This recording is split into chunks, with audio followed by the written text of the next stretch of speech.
hands and put in the brake light switch.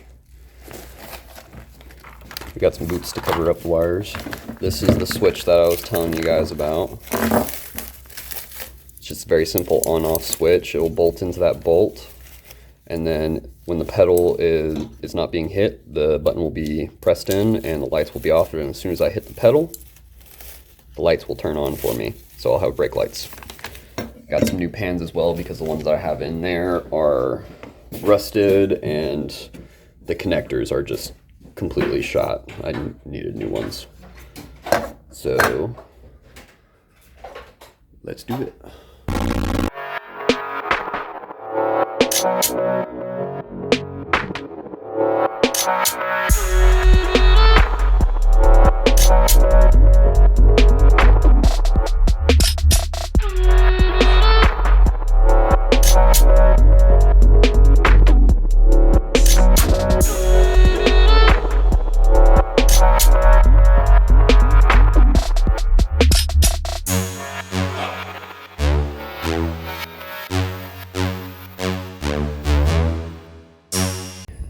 Alright, so this is what I was talking about. This is actually the nicer one, but the connectors are like horrible. And we got new ones. Also got some LED lights to go with it, because I already got some LED lights for the headlights and blinkers. Alright, let's get them on. Okay, so we drilled 2 holes in each of them because we need a spot to put the ground wire. There we go. Okay, so right now we're working on getting off the old boots to put on these new angled connectors. And they're covered, so there's no chance of them grounding out or anything like that. So they'll look all nice and clean like this. And then we got different, smaller boots on the ground wire. All right. Okay, so this confirms what we were talking about, that it's a bad switch. So he just unplugged the brake switch and he's plugging it back in, and it's causing the brake lights to come on even though we're not pressing the brake. So it's right over here. We got there's the wire for the brake switch. And the brake switch, since the brake switch has gone bad, it's always on, and that's why. And it's due partly to the fact that these old brake switches are tied into the actual brake system down there, and when they go bad, that's what happens. But it's also due to, what was it, their hydraulic switch. So yeah, they're hydraulic brake switches. So modern brake fluid will destroy these old brake switches, and you have to basically change them out like every 6 months is what they say that will happen. So we're going to change out the switch for the new electronic switch right here, and we should be in business. Okay. So the new switch is going to bolt in on the existing bolt, and it'll be adjusted so that the switch is engaged, if you can hear it clicking. So the switch is engaged right now, so when you compress the brake pedal, the switch releases, which will send voltage back to your brakes. So it's a mechanical switch rather than a hydraulic switch. Less chance of failure. All right, let's do it.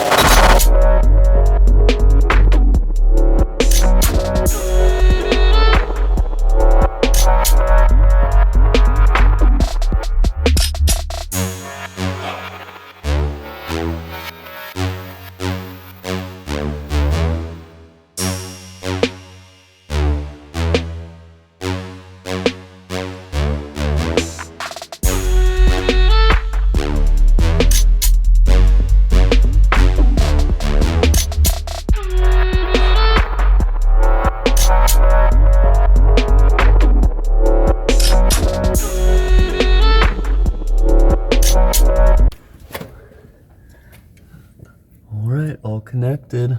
Moment of truth. All right, let's see it. Hit the brake. Yeah, there we go. It's working now. Sweet. Alright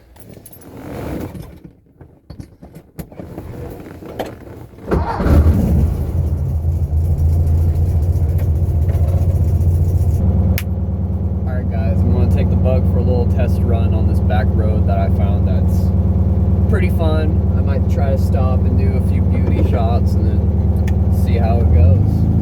So far she's running pretty good.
Before I cut the engine and everything, I'm going to show you guys everything that's going on.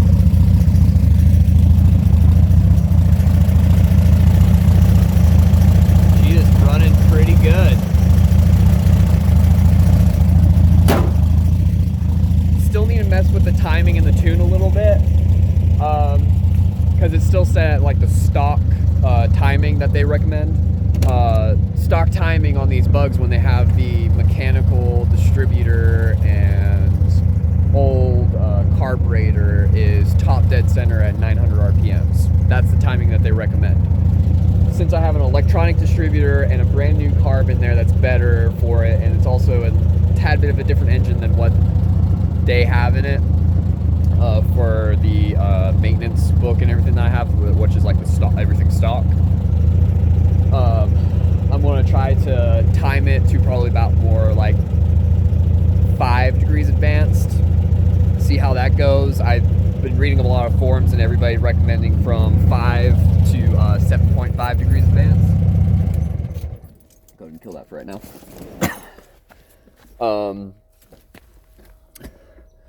That's the recommended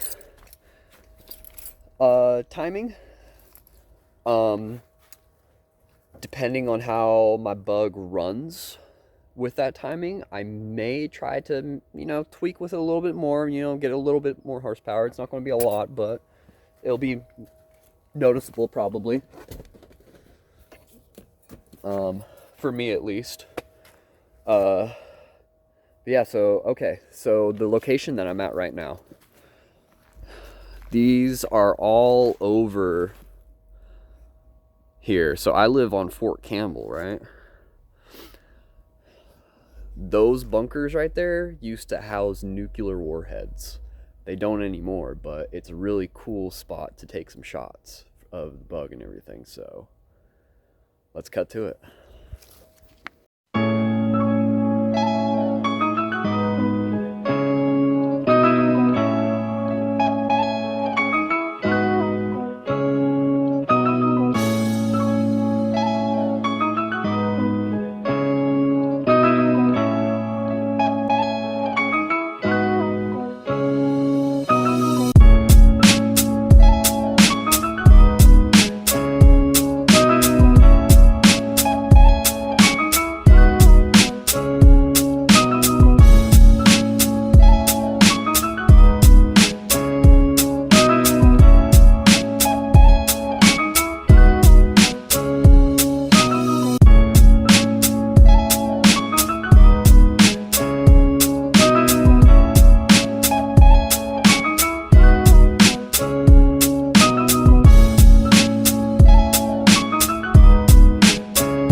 Alright guys, so we took the bug on the test drive and she's running pretty smooth. Like I said in the video earlier before I had the beauty shots, was I need to mess with the timing a little bit still.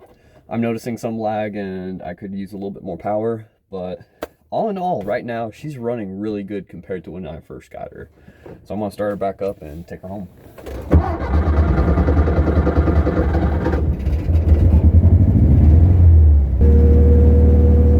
Well, all right guys, that's the end of the video. I hope you all liked it. Love to hear what you guys think of the bug. My next video is going to be an overview of everything that I've done to the bug so far, and I'm going to go a little bit over what I plan on doing with the bug, but not too much. I don't want to give too much away. So, again, I hope y'all enjoyed. Like, share, subscribe, and stay salty.